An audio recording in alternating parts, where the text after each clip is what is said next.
As jy vandag wil wen, luister hierdie woorde, verklaar hierdie woorde. Hierdie woorde sê, my voorsiening kom van God af. Filippense 4 vers 19 sê, en my God sal in al julle behoeftes voorsien, na sy rykdom in heerlikheid deur Christus Jesus. Jy vertrou nie op mense nie, jy vertrou nie op omstandighede nie, jy vertrou op die Here vir jou voorsiening.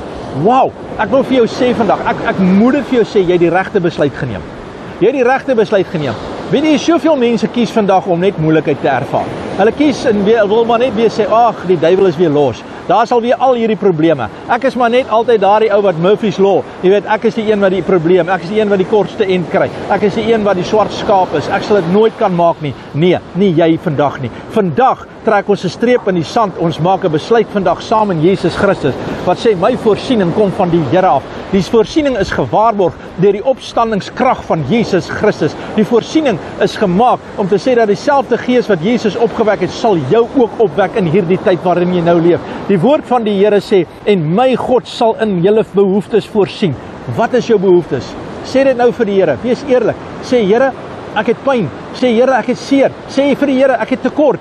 Moenie skaam wees nie. Sê vir die Here, Here, ek kort daardie guns by my werk en my omstandighede. Laat die Here se seën daarop kom. Sê dit vir die Here, want die Here sê vandag, volgens sy rykdom en sy heerlikheid sal hy voorsien in Jesus naam. Jy's nie gekoppel aan dit wat verloor nie.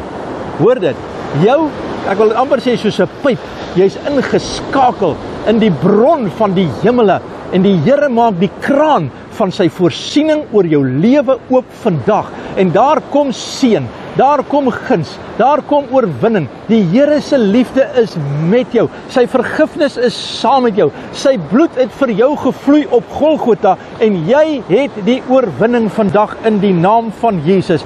Plaas jouself in die Here se hande, weet dit vandag dat jou voorsiening kom van die Here af en wees 'n blessing in Jesus naam. Vader, ek dank U vir die oorwinning, ek dank U vir die deurbraak en ek dank U, Here, dat U op hierdie oomblik vir jou voorsien en die guns van die Here gee, dat die sluise van die hemele oop sal gaan en dat daar vrede en oorwinning sal wees. Jy gaan ervaar dat dinge in jou lewe wat mooi is, meer word en dinge wat seer is, verdwyn in Jesus naam. Amen. En God bless. Geniet die dag saam met ons en volg ons. Dis lekker om die Here te dien.